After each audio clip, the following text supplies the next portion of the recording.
Ilang paglabag ng mga negosyante sa Pangasinan na bisto sa isinagawang tax mapping operation ng BIR. Nakatutok CJ Turida.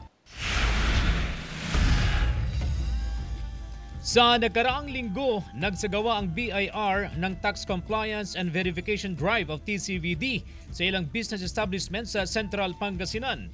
Nasa mahigit 1,500 na business establishments ang sumailalim sa tinatawag ding tax mapping operation.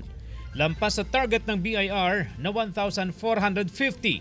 Sa assessment ng BIR, nakitaan ng iba't ibang paglamag ang mga negosyante. Bukod sa hindi pa nakarehistro ang ilang negosyante, biguring mag-display ng Certificate of Registration o COR ang ilan.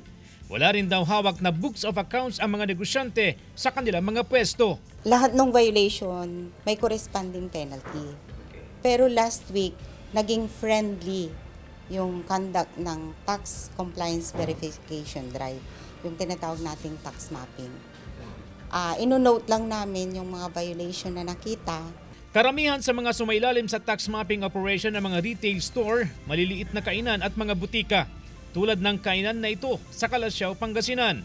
Kumpleto sa dokumento ang may-ari ng negosyo, kabilang na ang Certification of Registration at Notice to Issue Invoice mula sa BIR. Hindi ka natatakot pag bigla ang may inspection.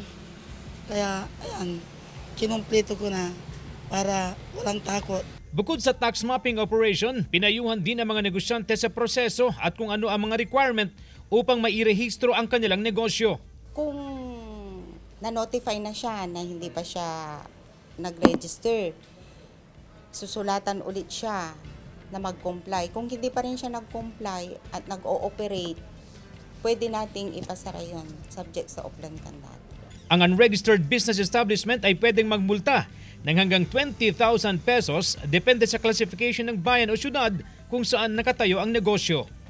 Kasama si Jing Dakanay, CJ Torida, One North, Central Luzon.